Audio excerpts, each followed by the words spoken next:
Hello everyone, we are talking about the drying rack today in our Enshrouded survival guide. Basically, how to get it, what it does, and why you should make it. So the drying rack, if you want to unlock it, first you need to rescue and summon the hunter, who we have right here. There's like this whole little ancient vault that you need to go to rescue her, and then you can come here and go back to your base and summon her in some place that has shelter.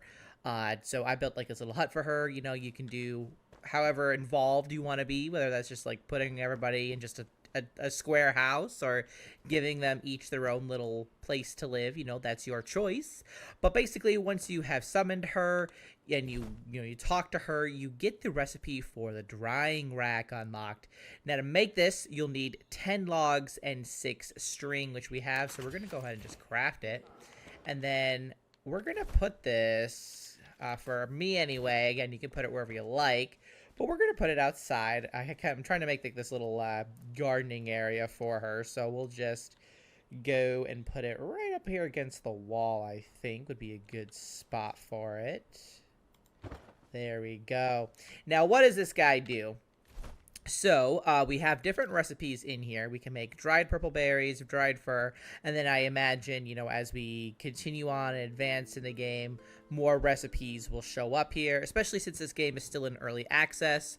I'm sure there'll be more recipes that kind of, get unlocked as the developers continue to work on the game.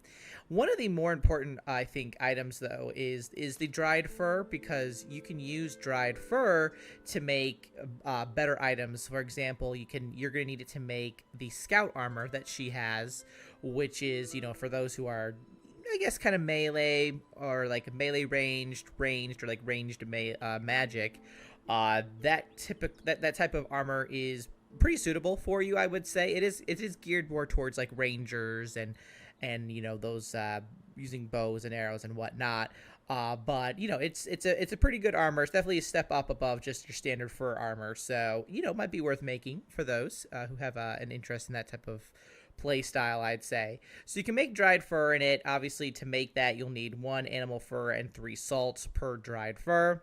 And then after like each minute, that'll make some. It's like this equals 1, basically, is how the ratio works there. So every minute you'll get 1 of dried fur. So it does take a little bit for this to work and craft and make that item. But it's well worth it, and we'll kind of actually just quick go back back to her so you can see the different kind of dried fur recipes that you have there. So obviously, like I said before, you have the scout armor. Here it all is. You can see you need quite a bit of dried fur. There's the 5 there, the 4 there, the 2, the 1, and then the 4 for the boots. But you can see, this is all very good stuff. And I'm probably gonna be doing a video, perhaps in the next one. We'll have to see on how to make this type of armor and all the different stats and bonuses that it gives. But you can also make decorations with dried fur. If you come to the fur rug, you can see you'll need 1 dried fur to make this. So that just kind of makes your house, your village, whatever, a little bit more decorative, a little bit more lived in, cozy, right? And that's just to begin with. So that you might, as I said, we might have recipes down the line that require dried fur as well. So if you want to improve your character's armor rating or just decorate your home, the drying rack plays an integral role in that. So that's about it. If you guys have any other kind of tips or anything else that you want to share about the drying rack, do let us know in the comments. But that's about it. Thanks so much for watching. I will see you in the next one. Until then, keep surviving and keep thriving.